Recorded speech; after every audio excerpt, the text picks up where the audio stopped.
March 6, 1944. The skies over Berlin should have been a sanctuary for the Luftwaffe. Every fuel calculation, every strategic assessment, every intelligence report told German high command the same thing. American fighters couldn't reach the Reich capital. The distance from England to Berlin was simply too far. The Americans could send their heavy bombers, yes, but those lumbering flying fortresses would come alone, unescorted, vulnerable. The Messerschmitt and Focke-Wulf pilots defending the fatherland could attack with impunity, diving in and out of bomber formations without fear of American fighters dancing around them. It was a mathematical certainty, an iron law of aerial warfare. Then the impossible happened. At 20,000 feet above Berlin's Brandenburg Gate, Luftwaffe ace Hauptmann Hans Ehlers rolled his Messerschmitt Bf 109 into what should have been a routine attack on a straggling B-17. He had made this approach 100 times before. But this time, something silver flashed in his mirror, something that shouldn't exist. An American P-51 Mustang, its polished aluminum skin gleaming in the March sun, its distinctive profile unmistakable. Not over France. Not over the Low Countries. Over Berlin itself. Ehlers broke off his attack immediately. His radio crackled with disbelief from other German pilots. Amerikanische Jäger über Berlin. American fighters over Berlin. The phrase was repeated with rising panic across Luftwaffe frequencies. It wasn't just one Mustang. The sky was filled with them, a swirling, deadly escort that had somehow crossed 600 miles of hostile territory to protect their bombers over the heart of Nazi Germany. For 3 years, German pilots had owned the skies over their homeland. They could land, refuel, and take off again while American bombers struggled onward without protection. But on this day in March 1944, the fundamental equation of the air war changed forever. The Americans had solved an impossible problem. They had given their fighters wings that could reach anywhere. This is the story of how the P-51 Mustang shattered the greatest strategic assumption of the European air war. It's about the revolutionary engineering that made the impossible possible, about American pilots who suddenly found themselves hunting over enemy territory, and about German aces who discovered there was nowhere left to hide. Most importantly, it's about the moment when the Luftwaffe realized they were no longer fighting on their terms. They were fighting for survival over their own capital. The story begins not with victory, but with catastrophic failure. In 1943, the United States Army Air Forces faced a brutal reality. Their strategic bombing campaign against Nazi Germany was failing. Not struggling. Not facing setbacks. Failing completely. The theory had seemed sound. American B-17 flying fortresses and B-24 Liberators, flying in tight defensive formations, their combined firepower creating an impenetrable box of machine gun fire, would fight their way to targets deep inside Germany and back. The bombers wouldn't need fighter escorts because they would protect themselves. It was called the self-defending bomber formation, and America's military leadership had bet the entire strategic air campaign on it. The Luftwaffe proved them catastrophically wrong. On August 17, 1943, 376 American bombers set out to attack ball-bearing factories in Schweinfurt and aircraft plants in Regensburg. These targets were deep inside Germany, beyond the range of any Allied fighter. The bombers would be on their own for hours. 60 bombers never came back. 60. More than 600 airmen were killed, wounded, or captured in a single day. The survivors landed at bases across England with their aircraft shot to pieces, hydraulic fluid pooling on tarmacs, dead gunners still strapped in their turrets. The Americans tried again in October. The second Schweinfurt raid became known as Black Thursday. Of 291 bombers that set out, 77 were shot down. Another 121 returned with battle damage so severe many would never fly again. The loss rate approached 30%. At that rate of attrition, bomber crews would be wiped out before completing their required 25 mission tours. The 8th Air Force suspended deep penetration missions. The strategic bombing campaign ground to a halt. German war production continued unmolested while American bombers sat idle at English airfields, their crews knowing that venturing beyond fighter range meant death. The problem was simple, brutal, and seemingly unsolvable. American fighters of 1943, P-47 Thunderbolts and P-38 Lightnings, were magnificent machines. Powerful, heavily armed, effective in combat. But they were designed for short-range tactical missions. Even with auxiliary fuel tanks strapped beneath their wings, they could barely reach the German border before turning back, their fuel gauges dropping toward empty. German fighter pilots understood the arithmetic perfectly. They would track incoming bomber formations on radar, watching and waiting. Let the Americans cross the English Channel. Let them penetrate into France. Let the Allied fighters escort them to the edge of their range. Then the Luftwaffe would strike, timing their attacks for the moment when the last American fighters peeled away, their fuel exhausted, leaving the bombers naked in hostile skies. Luftwaffe pilots called the area beyond Allied fighter range the death zone. American bomber crews had a different name for it. They called it the run to the target.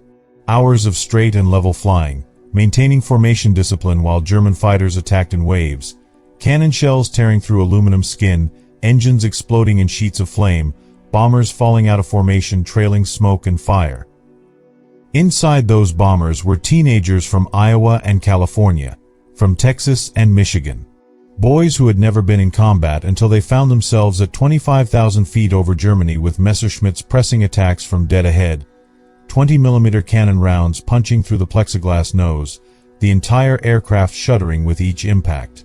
The waist gunners, standing in positions exposed to 60 degrees below zero wind, watched their friends' aircraft disintegrate. Wings folding, fuselages breaking in half, parachutes blossoming. Sometimes. Often there weren't any parachutes. Just pieces of aircraft tumbling through the sky. The strategic situation was desperate. Germany's industrial heartland lay beyond the reach of American fighters. As long as that remained true, the Luftwaffe could bleed the bomber force white. The Americans needed a fighter that could escort bombers all the way to Berlin and back, a round trip of nearly 1,200 miles. In 1943, no such fighter existed. Every expert said it couldn't be done. The laws of physics and fuel consumption made it impossible. But there was one aircraft that might be capable of achieving the impossible. The North American P-51 Mustang was already in service, but in early 1943, it was considered a mediocre fighter. Fast at low altitudes, but anemic at the heights where bombers flew. The Army Air Forces had largely written it off, relegating Mustangs to low-level tactical reconnaissance. The aircraft had been designed to British specifications and was powered by an Allison engine that gasped for air above 15,000 feet. Then someone had a revolutionary idea. What if you took the Mustang's sleek airframe, the most aerodynamically efficient fighter design of the war, and mated it with a different engine? The British Rolls-Royce Merlin engine, the same power plant that drove the legendary Spitfire, featured a two-stage supercharger that maintained power at high altitude.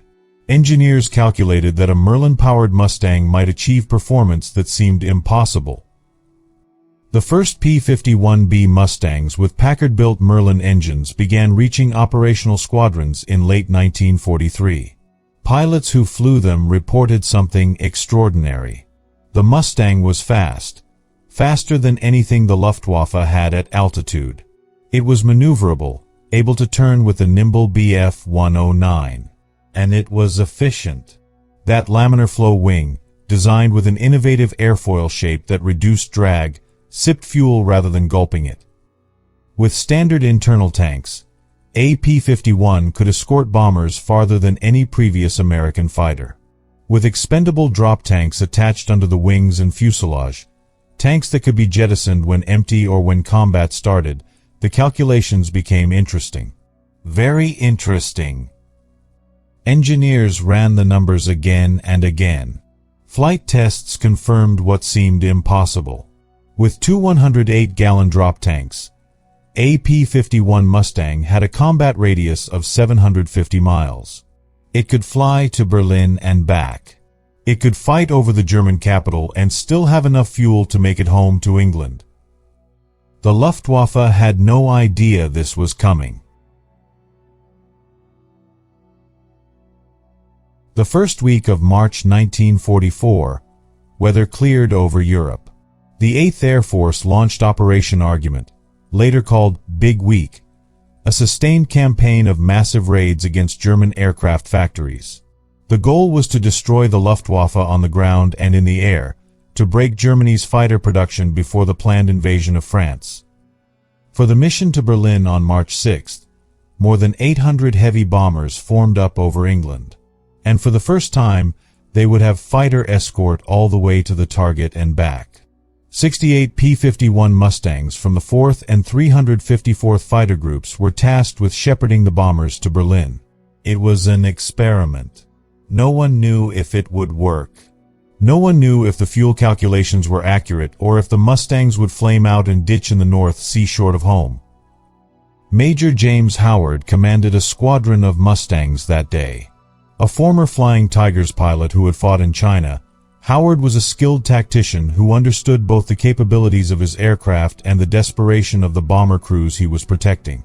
As his Mustangs crossed into German airspace, climbing to meet the bomber stream, he scanned the skies constantly. The Luftwaffe was coming. They always came. At the German border, Luftwaffe fighter controllers watched their radar screens with the usual confidence. They saw the massive bomber formation. That was expected. They saw the fighter escorts. Also expected. Standard procedure. Wait for the Americans to reach the edge of their range, watch the fighters turn back, then launch everything against the naked bombers. Bf-109s and Fw-190s waited at bases scattered across western Germany, pilots suited up, engines warmed, ready to scramble the moment the American fighters turned for home. But the American fighters didn't turn back. They kept coming. Past the Rhine, past the Ruhr. Into the heart of Germany, the Mustangs stayed with the bombers. German controllers radioed urgent queries to their pilots. Where were the Americans turning around? When would the bombers be unescorted? The answers that came back made no sense. The American fighters were still there. All of them. The Luftwaffe scrambled everything. More than 160 German fighters rose to intercept. They had no choice. American bombers were approaching Berlin in broad daylight, and somehow, impossibly, they still had fighter escort. If they weren't stopped, they would bomb the German capital with impunity. What happened next became one of the most desperate air battles of the war. Major Howard's Mustangs spotted a formation of 30 Bf-109s assembling for an attack on the bomber stream. Howard led his squadron in a diving attack, scattering the German formation before they could press their strike. But more German fighters were rising to meet them. Focke-Wulf 190s from below, more 109s from the flanks, a swirling mass of aircraft all converging on the bombers. Howard's squadron was outnumbered 6-1. During the violent combat that followed, Howard became separated from his wingmen. He found himself alone with a massive formation of German fighters preparing to attack the bombers from dead ahead, the most lethal angle, where combined closure speeds gave gunners only seconds to respond. What Howard did next earned him the Medal of Honor. For more than 30 minutes, he single-handedly attacked formation after formation of German fighters, preventing them from reaching the bombers. He would dive on a German formation, shoot down the leader, scatter them, then immediately turn to attack another group assembling for their run. He shot down at least 3 German aircraft, possibly 6, witnesses differed on the count, and damaged several others. More importantly, he disrupted attack after attack, his lone Mustang darting between German fighters and American bombers, absolutely refusing to let the enemy through. German pilots that day reported something they had rarely experienced over their own territory: desperation. They were used to picking off isolated bombers at leisure, making careful gunnery runs, disengaging when damaged, landing to refuel and rearming for another sortie. But now they faced aggressive American fighters over Berlin itself.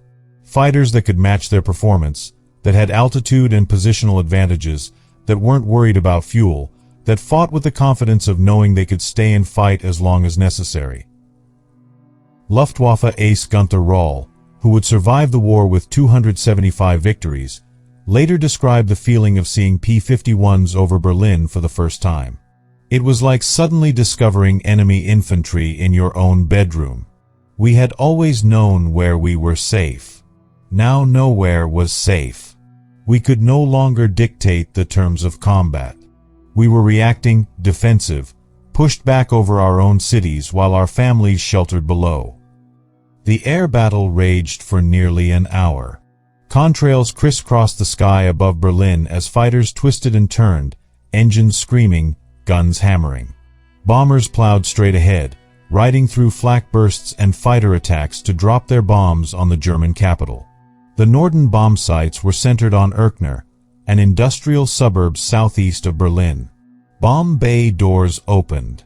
Thousands of bombs fell away, tumbling down toward German war factories. German fighter pilots pressed their attacks with suicidal courage. They had to.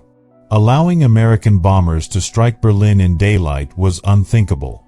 But every attack run brought them into range of those escorting Mustangs. The Americans had been trained specifically for escort duty. They didn't chase every German fighter that appeared. That was the mistake of earlier escorts, fighters that abandoned the bombers to chase individual enemies. The Mustang pilots stayed close, only engaging Germans who threatened the bombers. It was a new kind of aerial warfare.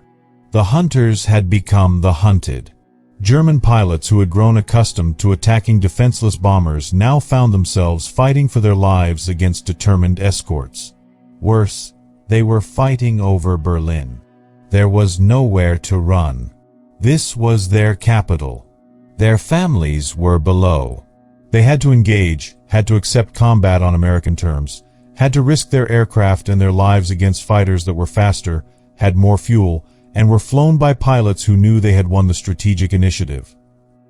The bombers completed their run and turned for home. The Mustangs stayed with them, fighting a running battle all the way back across Germany.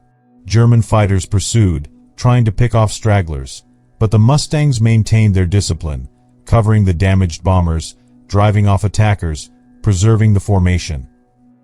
Of the 658 bombers that struck Berlin that day, 69 were shot down, a loss rate of 10%. Severe, but sustainable. More importantly, the bombers had hit their targets and returned. The mission was judged a success. For the first time, American heavy bombers had struck Berlin in daylight with fighter escort all the way to the target and back. The Luftwaffe had shot down several Mustangs. The Americans weren't invincible. But the strategic equation had changed forever. Berlin was no longer beyond reach. There was no longer a death zone where bombers flew unescorted. The P-51 Mustang had proven it could escort bombers anywhere in Germany. For the Luftwaffe, it was the beginning of the end. The March 6th mission to Berlin was just the beginning. In the weeks and months that followed, Mustang groups multiplied. By April 1944, hundreds of P-51s were operating over Germany. By D-Day in June, the 8th Air Force could put more than 1,000 P-51 Mustangs into the air for a single mission. The impact on the air war was devastating for Germany. Luftwaffe pilots who had once chosen when and where to fight now had no choice but to engage. American fighters were everywhere, over their airfields, over their cities, over their factories. The comfortable tactical situation they had enjoyed for years evaporated. Worse still, the Mustangs started hunting. Fighter groups were given free hunt missions, roaming over Germany looking for targets of opportunity. Luftwaffe aircraft trying to take off or land, their most vulnerable moments, were attacked and destroyed. German fighters sitting on airfields were strafed. Pilots climbing out of their cockpits after landing were machine-gunned. Training fields where new pilots learned to fly were shot up repeatedly. The mathematics became brutal. In January 1944, before the Mustangs arrived in force, the Luftwaffe lost 1,311 pilots killed or missing. In March, during Big Week, they lost 2,945 pilots. In April, 2,841. In May, 2,442. Germany was losing its experienced fighter pilots faster than they could be replaced. New pilots went into combat with minimal training and died in their first or second missions, shot down by American pilots who had flown hundreds of combat hours. The strategic impact extended beyond the air battle itself. With the skies over Germany contested and increasingly controlled by American fighters, the strategic bombing campaign became devastatingly effective. Bomber accuracy improved because formations could fly straight and level to their targets without constant fighter harassment. Loss rates dropped to sustainable levels. Most crucially, German oil production facilities, synthetic fuel plants, and transportation networks came under systematic attack. By August 1944, the Luftwaffe was experiencing a fuel crisis. Not because Germany lacked petroleum, but because American bombers kept destroying the refineries and synthetic fuel plants. German fighters sat on the ground, fully armed and ready, but with nearly empty fuel tanks. Pilots who did manage to get airborne were told to conserve fuel, to break off combat early, to avoid extended dogfights. Meanwhile, American Mustangs flew multiple sorties per day, fuel limitations no longer constraining their operations. The numbers tell the story. In 1943, before the Mustangs' arrival, the 8th Air Force lost 3,637 bombers. In 1944, with Mustang escorts standard on every deep penetration mission, they lost 2,366 bombers despite flying many more missions against tougher targets. The loss rate dropped from catastrophic to acceptable. The strategic bombing campaign that had nearly been abandoned in late 1943 became the defining air campaign of the European War. The P-51 Mustang achieved kill ratios that seemed impossible. In aerial combat, American Mustang pilots destroyed German fighters at a rate of nearly 4-to-1. Some aces did even better. Lieutenant Colonel John C. Meyer shot down 24 German aircraft. Captain Don Gentile claimed 22. Major George Preddy shot down 26, including 6 in a single mission on August 6, 1944. But the impact wasn't just about kill ratios or statistics. The psychological effect on the Luftwaffe was profound. German pilots knew that every mission might be their last. They couldn't retreat to safe areas because there were no safe areas. They couldn't wait for favorable conditions because American fighters would follow them home. The initiative had passed completely to the Americans. Luftwaffe pilot training collapsed. Experienced instructors were pulled from training units and thrown into combat to fill desperate personnel shortages. New pilots arrived at frontline units with as little as 30 hours of flying time, barely enough to take off and land safely, much less engage in combat against American pilots with hundreds of combat hours. These inexperienced pilots died in droves, creating a death spiral. The more pilots Germany lost, the less training new pilots received, which meant they died even faster, creating a need for even more replacement pilots who received even less training. By early 1945, the Luftwaffe was effectively destroyed as a fighting force. Not because they lacked aircraft. German factories continued producing fighters until nearly the end of the war. They were destroyed because they lacked fuel, lacked experienced pilots, and lacked any ability to contest American air superiority. The P-51 Mustang had helped break the Luftwaffe's back. The P-51 Mustang's achievement went beyond tactical success. It represented a fundamental shift in how wars could be won. For centuries, geography had protected nations. Distance meant safety. The deeper inside a country you went, the harder it became for enemies to project power there effectively. The Mustang shattered that assumption. With the right technology, distance was no longer protection. American fighters could reach anywhere. This concept of power projection across previously impossible distances would define military thinking for the rest of the 20th century and beyond. What made the Mustang's success possible wasn't a single innovation, but a combination of technologies and tactics working together. The laminar-flow wing reduced drag, allowing greater range. The Merlin engine provided power at altitude. Drop tanks extended range further. But just as important was American industrial capacity, the ability to produce Mustangs by the thousands, to maintain them in the field, to train pilots to fly them effectively. Germany had produced excellent aircraft throughout the war. The Messerschmitt Bf 109 was a superb fighter when properly flown. The Focke-Wulf FW 190 was arguably the best all-around fighter of 1943. Late-war German jets like the Me-262 were technologically advanced beyond anything the Allies had. But Germany couldn't produce them in sufficient numbers, couldn't provide fuel to fly them, and couldn't train pilots to exploit their advantages. Technology alone doesn't win wars. Technology combined with industrial capacity, logistical support, and trained personnel wins wars. The Mustang embodied all of these factors. It was technologically advanced, but not so complex it couldn't be produced rapidly. It was powerful but reliable enough for the rigors of daily operations. It was sophisticated but could be maintained by mechanics working in primitive field conditions. It was exactly the right aircraft at exactly the right time. The strategic impact rippled through the entire war effort.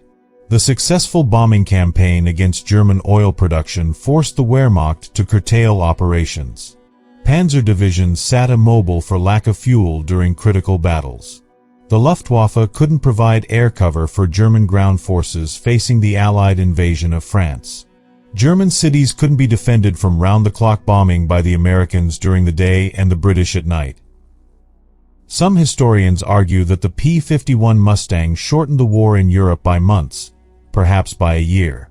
Others contend that without the Mustang, the strategic bombing campaign might have been abandoned entirely, forcing a ground campaign that would have cost hundreds of thousands more casualties. These arguments will continue. What's undeniable is that the Mustang changed the air war fundamentally and permanently. The aircraft's success also validated long-range strategic thinking. Before the Mustang proved it was possible, most military planners assumed fighters were inherently short-range weapons. The Mustang demonstrated that with proper design, fighters could operate at strategic distances. This lesson influenced Cold War aircraft design, leading to long-range interceptors, nuclear-capable fighter bombers, and eventually modern multi-role fighters capable of projecting power globally. Perhaps most significantly, the Mustang's success came from an unlikely source. North American aviation had never built a fighter before the Mustang. They were a second-tier manufacturer, not one of the established fighter producers like Curtiss or Republic. The British approached them almost as an afterthought, looking for someone to build P-40s under license. Instead, North American proposed designing an entirely new fighter. That design, refined and perfected through multiple iterations, became the aircraft that helped win the air war over Europe.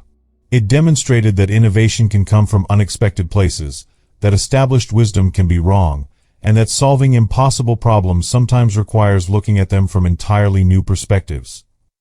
The P-51 Mustang flew in every theater of World War II. It escorted bombers over Germany, strafed ground targets in France, fought in Italy, served in the Pacific. More than 15,000 were built. After the war, Mustangs served in air forces around the world for decades. Israel flew them in 1948. The Dominican Republic operated them into the 1980s.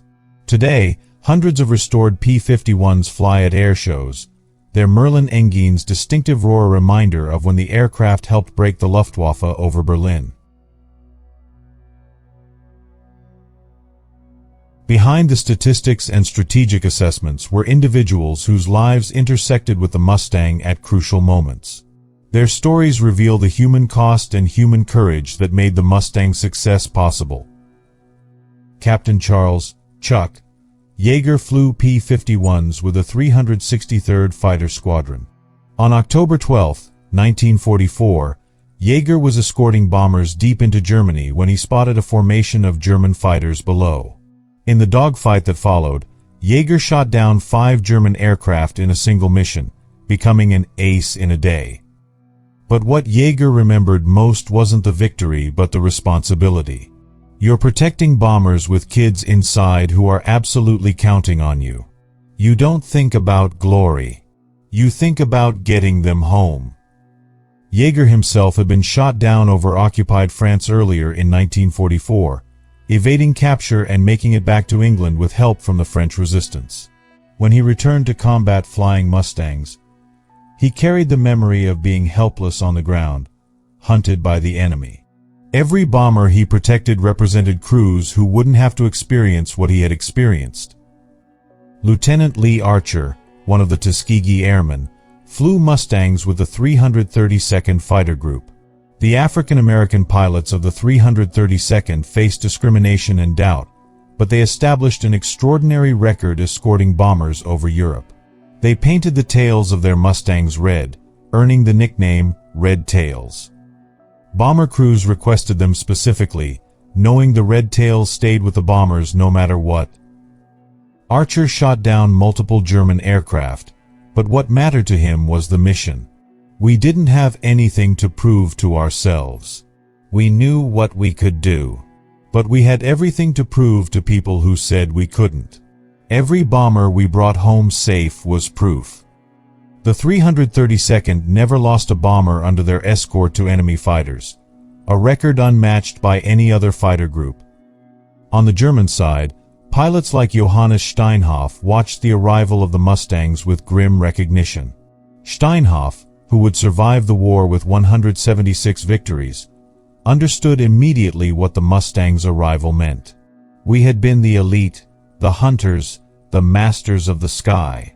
Suddenly we were the prey. The Americans could be anywhere, at any time.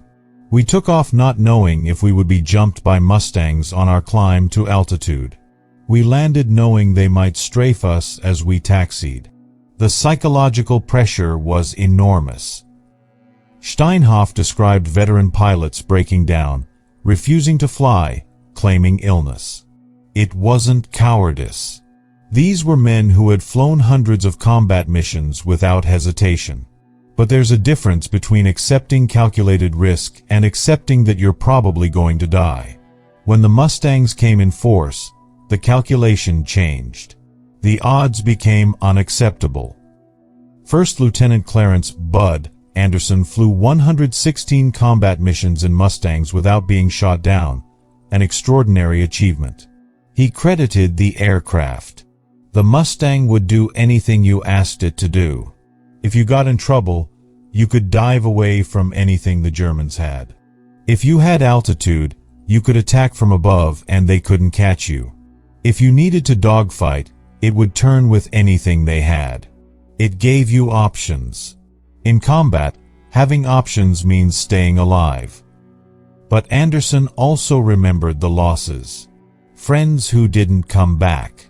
Entire squadrons decimated in single missions. The Mustang was a magnificent aircraft, but it wasn't magic. You could still get shot down. You could still make a mistake. You could still be in the wrong place at the wrong time. I was lucky. A lot of guys just as good as me weren't. German pilot Heinz Nock, who flew against the Americans throughout 1944, wrote in his diary about the moment he realized the air war was lost. It was after a mission where his formation was bounced by Mustangs over Brunswick. They came out of the sun, and we never saw them until they were firing. We lost 4 aircraft in the first pass. I managed to evade, but 2 Mustangs stayed with me all the way back to the airfield. I was flying for my life over my own country, and I couldn't shake them. When I finally landed, I sat in the cockpit for 10 minutes, shaking. I was not afraid. I was beyond fear. I was numb with the certainty that this was how it would end. These personal accounts reveal what the strategic histories often miss: the emotional and psychological dimensions of aerial warfare.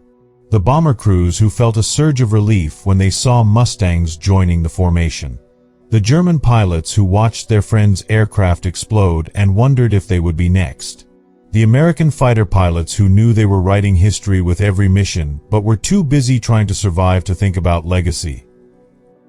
The Mustang's success depended on these individuals.